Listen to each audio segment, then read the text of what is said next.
Hello, आज हम पढ़ेंगे इकोनॉमिक्स चैप्टर नंबर 3 का क्वेश्चन नंबर 2। आज का क्वेश्चन है explain meaning of money and its function. Right, तो according to Robertson meaning of money is what is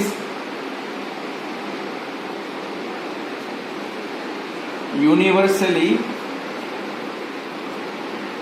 accepted in exchange of goods and services। बहुत ही सिंपल सा meaning बताया Robertson ने कि ऐसी चीज जो यूनिवर्सली एक्सेप्टेड हो in exchange of goods and services, उसे क्या बोलेंगे हम? मनी। उसके बाद है functions of money. Functions of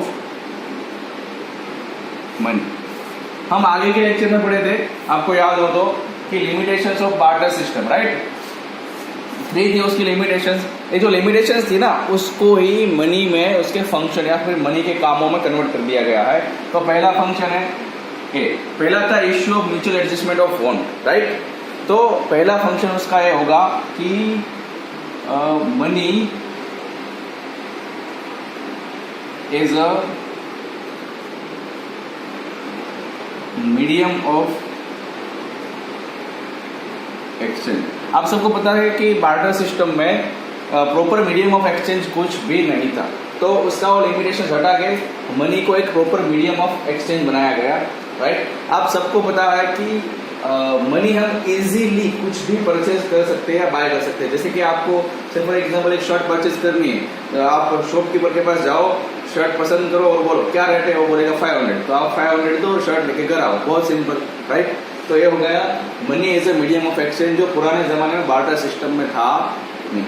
next is a difficulty in storing value. Barter system में स्टोरिंग वैल्यू हो नहीं सकती।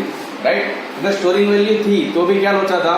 फॉर एग्जाम्पल जिसके पास ज्यादा वेल्थ है वो क्या करेगा? काव परचेस कर लेगा। तो एक टाइम के बाद काव की डेथ हो जाती थी, तो यहाँ पे मनी की वैल्यू 0 हो जाती थी, यहाँ पे स्टोर नहीं होती। तो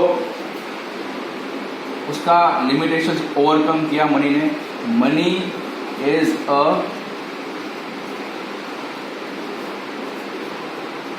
स्टोरिंग वैल्यू, आप सबको पता है। राइट, से फॉर एग्जाम्पल आपके पास 1 लाख रुपए पड़े, तो 1 लाख रुपए आप बैंक अकाउंट में डाल दो या अपने घर पे ही रखो। 1 लाख रुपए 1 साल के बाद भी काम आएगा, 2 साल के बाद भी काम आएगा। तो money as a storing value काम आने लगा। पहले के जमाने में काम आता नहीं था। तो ये जो बार्टर सिस्टम का लिमिटेशंस था कि भाई स्टोरिंग कैसे करें बार्टर सिस्टम, तो ये मनी ने ओवरकम कर दिया। Money as a storing value काम आने लगा। Right, and number 3 is a problem in measuring. ये था उसका लिमिटेशंस। तो मनी क्या था? मनी इज अ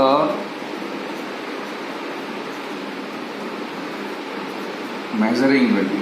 पुराने जमाने में मेजरमेंट नहीं था, है ना। मैंने आपको कल एग्जांपल दिया था कुछ इस तरह से कि 10 kg wheat is equal to 20 kg rice. Right, 1 kg घी is equal to 10 metre cloth. तो 10 kg wheat is equal to how much metre cloth. Right, तो ये लोचा था। मनी में लोचा और कम हो गया। राइट, बहुत सिंपल सा मेजर दे दिया गया मनी का। किसी भी चीज का रेट फिक्स किया हुआ है, उस रेट के हिसाब से पेमेंट करो और उसके बाद आप परचेज करो। तो money as a measuring value काम आने लगा। तो ये 3 मेन फंक्शन है मनी के।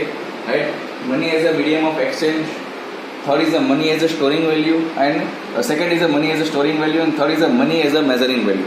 उससे पहले रॉबर्टसन ने जो मनी का मीनिंग बताया है, what is universally accepted in exchange of goods और सर्विसेज। राइट, ये है मनी का मीनिंग। तो ये आपको याद रखना है, इंपॉर्टेंट क्वेश्चन है। राइट, चैप्टर की स्टार्ट यहाँ से होती है। अब इस तरह से मनी कुछ काम आने लगा। राइट, बस आज के लिए इतना ही। Thank you.